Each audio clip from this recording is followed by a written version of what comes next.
voici l'histoire de Stéphanie. Septembre 2006, Stéphanie Grandjean pense faire une bonne action. Elle prête 11 600 € à un ex-amant en difficulté. Reconnaissant, ce dernier lui aurait promis de la rembourser dans les 3 mois à venir. Pourtant, 1 an plus tard, impossible pour Stéphanie de récupérer son argent. Vous êtes chez moi, un petit 2 pièces qui me coûte 500 € par mois. Donc avec un salaire de 1 200 €, c'est pas toujours évident de boucler les fins de mois. Ce qui m'embête, c'est de savoir que j'ai prêté de l'argent à quelqu'un qui a peut-être une meilleure vie que moi aujourd'hui et de moi, de mon côté, galérer avec un découvert de 500 € et tous les petits problèmes à gérer. Stéphanie, la trentaine épanouie, rencontre en septembre 2004 un jeune homme tout à fait à son goût. Nous l'appellerons Monsieur Love. C'est le début d'une histoire sur un air de Shabada-Bada.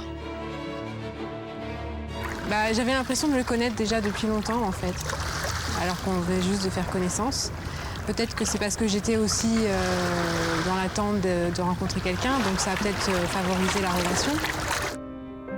Monsieur Love semble bardé de qualité. Seul ombre au tableau, l'homme est endetté. Il est interdit bancaire, fiché à la Banque de France pour des dettes qu'il n'arrive pas à éponger. Une situation que Stéphanie va découvrir assez vite. Je me suis rendu compte que sa vie n'était pas si simple que ça. Et puis petit à petit, il m'a avoué qu'il avait des dettes après avoir pris des crédits à la consommation, emprunté de l'argent à d'autres personnes. Monsieur Love a un passé et de lourdes dettes, plusieurs crédits à la consommation, des arriérés de loyer et des personnes à rembourser. Amoureuse, Stéphanie ne s'en inquiète pas davantage. Pour l'heure, elle cherche d'abord à trouver des solutions. Dès le départ, je lui ai dit qu'il devrait déménager pour prendre un logement plus modeste. Et puis je lui ai parlé de faire un dossier à la Banque de France aussi, un dossier de surendettement. Monsieur Love vit en effet dans un grand 4 pièces au loyer prohibitif de 800 € par mois. Quelques semaines auparavant, la mère de ses enfants est partie, lui laissant l'appartement et le loyer. Il vit désormais seul car il n'a la garde de ses enfants qu'un week-end sur 2 et la moitié des vacances. À l'époque, Françoise, la mère de Stéphanie, avait donné au jeune homme le même conseil que sa fille. Cette femme habite à l'autre bout de la France, nous l'avons donc joint par téléphone. Moi, je lui avais dit, puisque tu es endetté, tu devrais quitter ce logement parce que c'est vraiment trop cher pour toi. Non, elle n'avait pas envie. Monsieur Love refuserait de quitter son appartement. Il lui faut pourtant trouver un moyen de régler ses dettes. C'est Stéphanie qui va lui proposer une première facilité. La jeune femme demande à sa mère un petit coup de pouce. Ce qu'elle a fait pour lui, en fait, elle lui a prêté de l'argent parce qu'il y avait les huissiers qui tapaient à la porte. En fait. Pour calmer un peu les huissiers, ma mère lui a prêté 1 500 €. Bon, je savais que c'était sans retour parce qu'il était endetté jusqu'au cou. Entre les menaces d'huissier et l'inertie de son compagnon, le climat est devenu trop lourd pour Stéphanie. La jeune femme n'aurait plus supporté cette tension quotidienne. J'en pouvais plus de ces problèmes. J'avais l'impression de tout porter sur mes épaules, d'essayer de trouver à tout prix des solutions, alors que bon, il n'y en avait pas, hormis le fait de faire un dossier de surendettement, mais à l'époque, il ne voulait pas. Selon Stéphanie, Monsieur Love aurait laissé la situation se dégrader. Il ne prendrait pas les décisions qui s'imposent dans une telle situation. Après 6 mois d'amour et surtout beaucoup d'eau fraîche, les amants se séparent en mars 2005. Stéphanie ignore que ses conseils ont porté leurs fruits. En juillet 2006, Monsieur Love s'est enfin décidé à remplir un dossier de surendettement. La procédure est enclenchée. Il n'a plus qu'à attendre la réponse. Elle lui sera rendue en septembre 2006. Il proposait un échelonnement sur 20 ans, 30 ans pour rembourser tout le monde. Donc, du coup, il y a une personne qui travaille à la Banque de France qui lui a conseillé de clôturer sa demande de dossier de surendettement et de faire un crédit auprès de sa banque. Donc elle lui a dit, moi je serais vous, je ferai ça. C'est pratiquement garanti à 100% que vous aurez votre crédit vu la situation que vous avez. Monsieur Love, en effet, cumulerait 2 contrats à durée indéterminée avec un revenu global de 2 100 € net par mois. Le jeune homme a gardé en mémoire le conseil donné à la Banque de France. Il aurait refusé l'échéancier et clos son dossier de surendettement. Reste maintenant à prendre un crédit à sa banque. Mais pour obtenir ce prêt, une condition, ne plus être interdit bancaire. Le système est vicieux, alors comment faire ? Monsieur Love a la solution. Emprunter à une âme charitable la somme qui couvrira sa dette. Le jeune homme pense alors à Stéphanie. Donc il m'a raconté tout ça. De fil en aiguille, je lui ai proposé de l'aider. Ça veut dire payer les chèques qui avaient été des chèques en bois, toutes les amendes qu'il avait eues, les crédits à la consommation. Enfin tout ça, fallait éponger tout ça pour qu'il ne soit plus interdit bancaire. Et à partir de là, il aurait pu avoir son crédit à sa banque.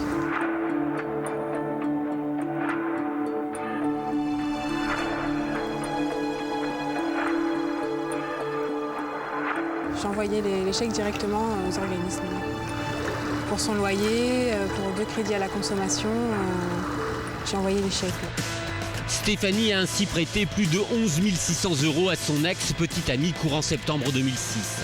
Ce dernier lui promet de la rembourser dès l'obtention du prêt qu'il est en droit de demander, maintenant sa levée d'interdit bancaire accordée. Et comme preuve de sa bonne foi, il lui fait une reconnaissance de dette dans laquelle il s'engage à la rembourser avant fin 2006. Les 11 600 € que Stéphanie vient d'avancer à son ex-compagnon lui ont été donnés par sa mère. Pour ses 30 ans, les économies de toute sa vie. C'est de l'argent que j'ai économisé depuis longtemps, que j'avais épargné pour elle, que je lui ai versé il y a 1 an. Je dis, tu es grande, je vais te les donner. Si tu as un souci, tu auras toujours ça pour te débrouiller en cas où. Bon, ça ne peut pas aller bien loin, mais ça peut dépanner. Hein. Cet argent aurait été en transit sur le compte de Stéphanie pendant 1 mois, pour arriver directement dans les mains de Monsieur Love. Grâce à mon argent, il a pu être clean, entre guillemets, pour la Banque de France. Il pouvait de nouveau avoir une carte bancaire, avoir un chéquier, faire un crédit, tout ça. J'avais réussi à lui faire lever son interdiction bancaire. Il a été très reconnaissant, il n'a pas arrêté de me remercier, de me dire « je te rendrai ton argent, ne t'inquiète pas, tu peux me faire confiance », etc. etc. J'avais confiance. J'avais confiance, vu comment il m'avait exposé les choses, je me suis dit que ça pouvait marcher, qu'il réussirait à avoir son crédit. Grâce à Stéphanie, Monsieur Love repart du bon pied et peut revenir à une vie à peu près normale. Pour la jeune femme, c'est un geste naturel qui, elle en est sûre, va payer. Je trouvais que c'était une bonne idée, que j'aidais quelqu'un, que ça n'avait pas de raison de ne pas marcher, etc. Donc je peux pas vraiment expliquer, non.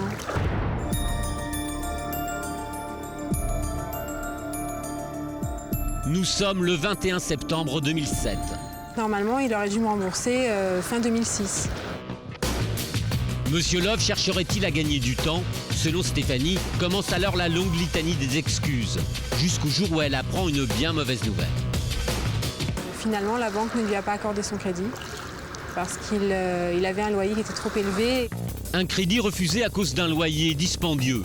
Mais le jeune homme, selon Stéphanie et sa maman, n'aurait pris depuis aucune mesure pour réduire son train de vie. Quand on est endetté, on ne prend pas un logement hors de prix, quoi. C'est ça. On se contente d'un studio, hein. C'est vrai qu'il vit dans un appartement, c'est très beau. C'est un bel appartement, c'est une résidence. Moi, j'ai jamais eu ça dans ma vie, hein. Il avait des meubles des beaux meubles. Bon, c'est pareil, j'ai jamais eu des beaux meubles comme ça.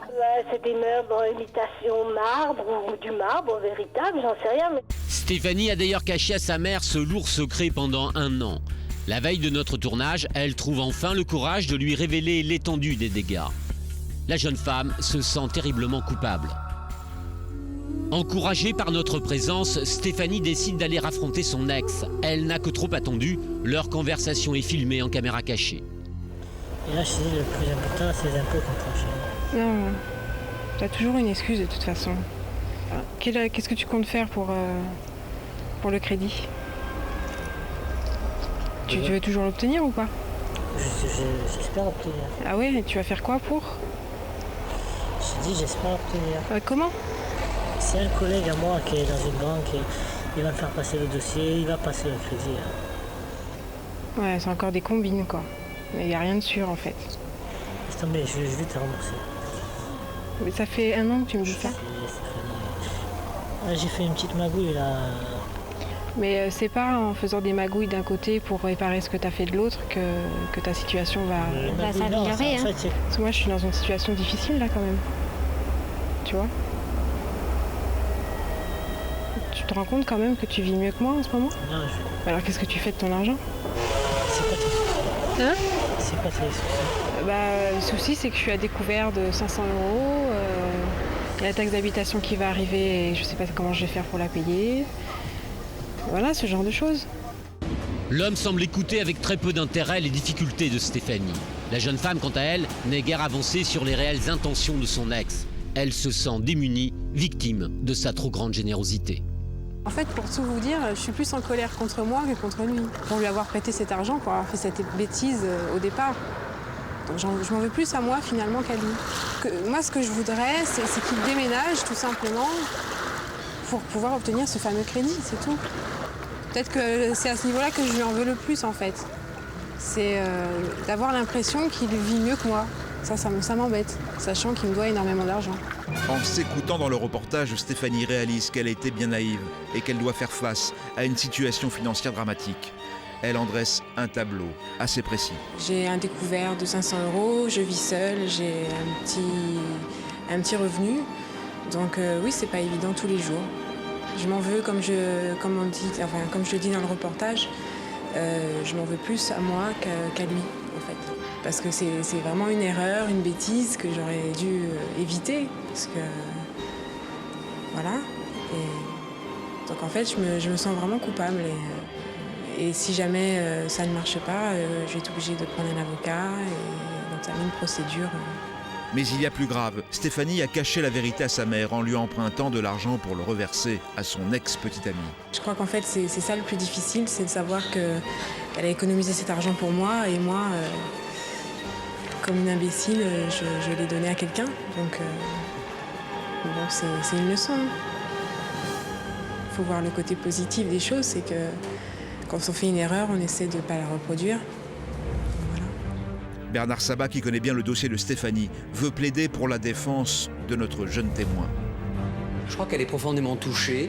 Elle est touchée dans son amour-propre, tout simplement parce qu'elle s'est fait avoir et elle a du mal à le reconnaître. Et je crois que la peine qu'elle a, c'est surtout qu'elle a perdu la confiance de sa maman. Alors le seul message qu'on peut lui dire déjà maintenant, après on parlera à cet interlocuteur un petit peu particulier, mais je crois qu'il faut tout simplement ne pas avoir honte de cela. Vous devez l'assumer. Votre maman ne peut pas vous en tenir rigueur. Vous êtes une fille bien, vous avez vraiment de vraies valeurs et ne vous en voulez pas plus. Vous ne le méritez pas. On comprend mieux pourquoi Stéphanie, mal à l'aise et un peu honteuse, n'a pas réagi immédiatement. Fatiguée par les promesses de remboursement non tenues par son ex-petite amie, aujourd'hui, elle veut agir et ne se contente plus de paroles inutiles. C'est encore des combines, quoi. Mais il n'y a rien de sûr, en fait. Attends, mais je vais te rembourser. 11 600 € sont en jeu. Et avant de téléphoner à cet homme, on règle sur le plateau les derniers détails. Et aujourd'hui, lui, il a 2 CDI, donc il gagne un peu de sous, il ne donne rien du tout. Il m'a donné une fois 500 € et une fois 300 €. Et c'est tout. Bon, la régie, si tout le monde est prêt, on va y aller, s'il vous plaît.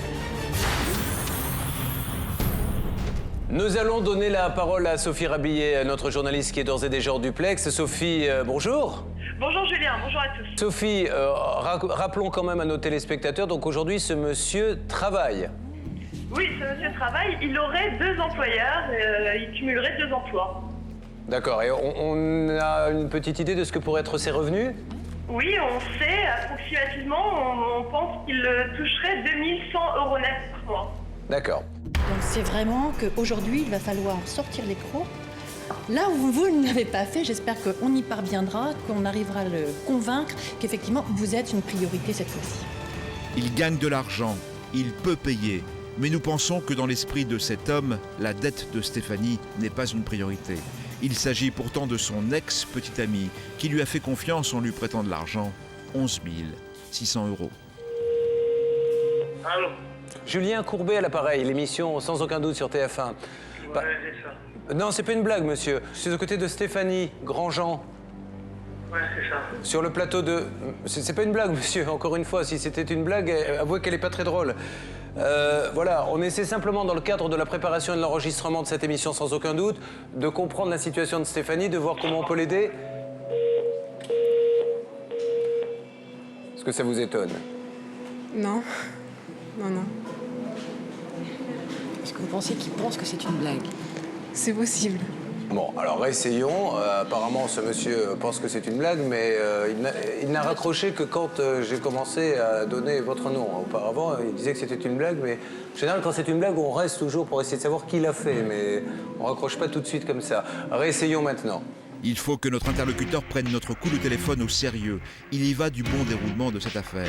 Cette fois, c'est Stéphanie qui va s'adresser directement à son ex-petite amie. Il comprendra qu'on ne plaisante pas.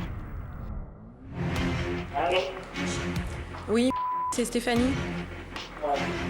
T'as eu l'appel de tout à l'heure? Ouais, c'est quoi ce truc là?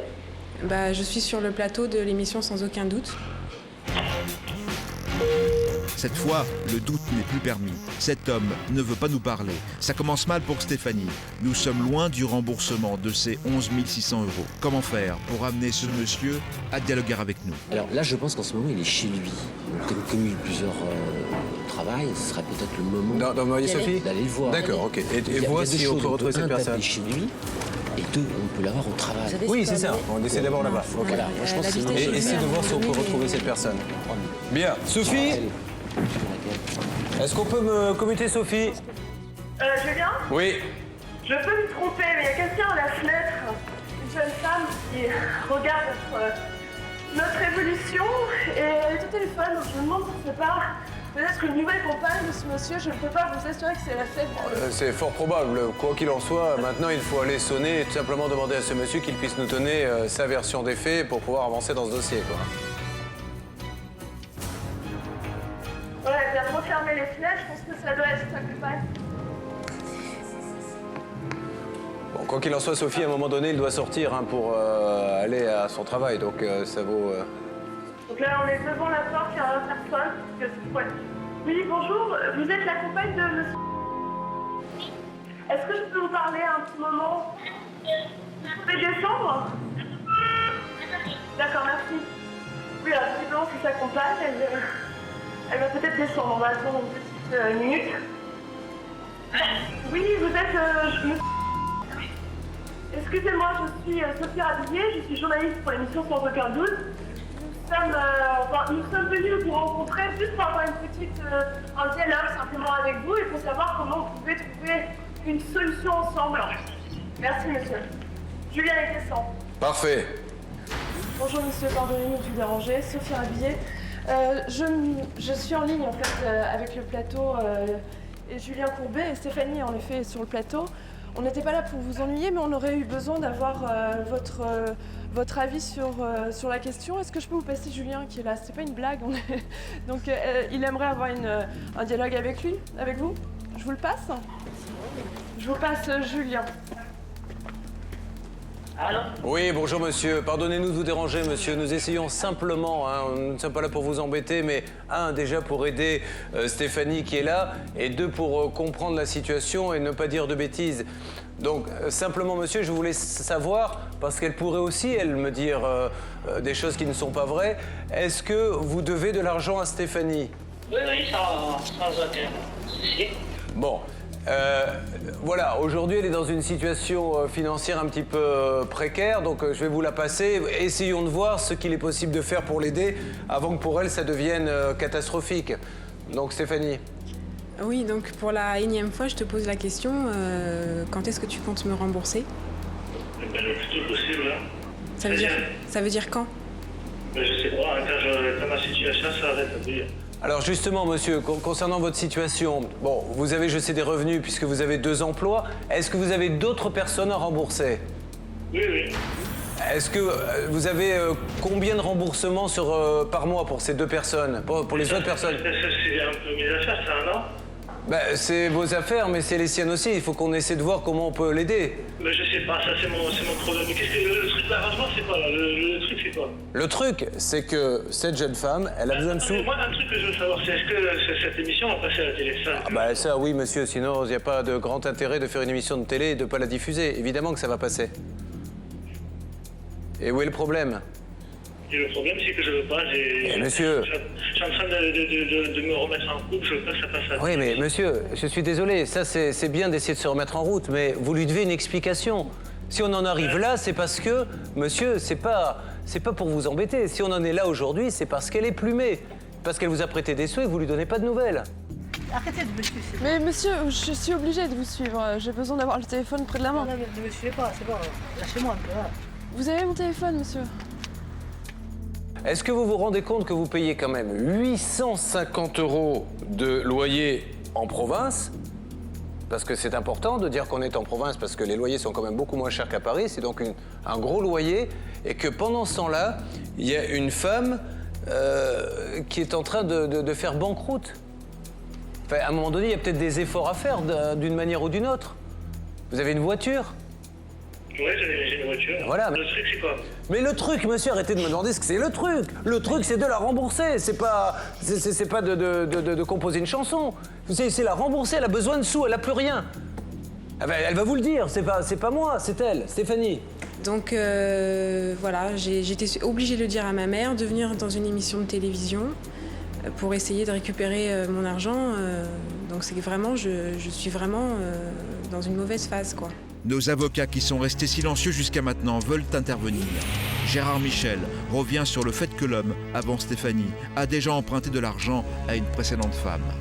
Vous avez emprunté à votre première copine, vous avez été en surendettement. Pour rembourser le surendettement, vous empruntez à mademoiselle. Et puis vous êtes quand même toujours surendetté. Vous devez au trésor, vous payez pas vos pensions alimentaires. Vous avez emprunté un copain de travail. On n'en sortira jamais, monsieur. On va régler son problème à elle, ça sera le problème d'un autre après. Des arguments qui font mouche. L'homme envisage pour la première fois de rembourser Stéphanie. Alors qu'est-ce que vous pouvez faire comme chèque qu'elle encaisse tous les combien? Ben, j'ai fait 300 € tous les mois. 300 € tous les mois. Ouais. Donc vous lui faites une série de chèques de 300 €. À partir de janvier. Bon, et est-ce que vous pouvez réécrire, faire une reconnaissance de dette disant qu'à partir de maintenant, vous donnez 300 € par mois? Non, mais j'y donnerai ça en même temps. J'y donnerai. On va se tourner vers Stéphanie. Est-ce que cette solution, Stéphanie, peut vous convenir? Oui, si les chèques sont honorés, oui.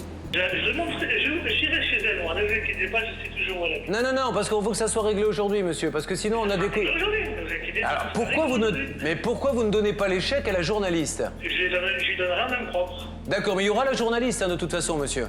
Avec elle ne sera pas seule, hein. Mais pourquoi faire là, il y aura la journaliste? Parce que, monsieur, aujourd'hui, elle n'a plus confiance en vous. Ben, elle va la retrouver un peu, là, j'ai ma confiance. Non, elle va pas la retrouver. Donc moi, voilà. Maintenant, on va arrêter de discuter pendant 2 heures, monsieur. Non, mais ça, il faut que... Il n'y a pas de il faut que, c'est tout. Maintenant, monsieur, c'est pas vous qui choisissez. Moi, les chèques, je vais les mettre dans sa boîte aux lettres, voilà. Non, vous les donnez au journaliste. Non, ben, je vais les mettre aujourd'hui dans la boîte. Alors, le journaliste va vous accompagner pour mettre... Bon, écoutez, monsieur, c'est comme ça ou pas autrement. Moi, voilà, c'est clair. Écoutez-moi. Je vous ai dit comment c'est. D'accord, moi, je vous dis comment je fais. Vous vous dites votre méthode, madame. Il est 11h moins 20. Si à 11h, notre journaliste, elle n'a pas les chèques de votre part, moi, j'appelle au numéro de téléphone que j'ai et j'appelle votre employeur. Et puis, c'est tout. Écoutez-moi, monsieur Courbet. Ne me donnez pas de temps, il est 11h, machin. Moi, je vous ai dit qu'avant 14h, les chèques ils seront dans sa boîte aux lettres et maintenant, c'est stop. Voilà, j'ai pas... Alors, ok. Je vais pas parler jusqu'à demain. D'accord. Vous en faites ce que vous Alors, voulez. Moi, ok. Vous n'allez pas me mettre à l'amende au téléphone non plus, hein. Je vous le dis. Hein. Pardon? Vous n'allez pas me mettre à l'amende au téléphone. Mais je vous mets à l'amende de rien du tout, monsieur. Moi, j'essaie d'aider Stéphanie. Donc, on va faire différemment. Ok, si vous voulez comme ça, à 14h01, notre journaliste va aller dans la boîte aux lettres de Stéphanie. Elle va l'ouvrir. Si elle est chèque, tant mieux. Sinon, on vous appelle au travail et on essaiera de régler ça avec vos patrons. Eh bien, réglez comme vous voulez. D'accord? Ok. Bon, alors, est-ce que vous pouvez me repasser la journaliste? On va lui dire d'aller se mettre à côté de la boîte aux lettres. On va bien voir si vous allez venir. Et si vous ne venez pas, monsieur, c'est que vous êtes de mauvaise foi et que vous nous mentez. Une fois de plus, l'homme a raccroché. Il se dirige vers notre journaliste, téléphone portable en main, et il n'est pas content. Vous avez fini la conversation? Qu'est-ce qu'il en ressort en fait? Oui, j'ai raccroché. Oui, mais monsieur, qu'est-ce qu'il en ressort de ce que vous vous êtes dit? Pardon? Monsieur? Mais oui, mais monsieur, il faut trouver une solution. On peut pas rester comme ça. Stéphanie, ça fait 1 an qu'elle attend cet argent. J'entends pas ce que vous dites, monsieur. Mais monsieur, il faut trouver une solution. On est là pour ça. On va pas revenir tous les jours.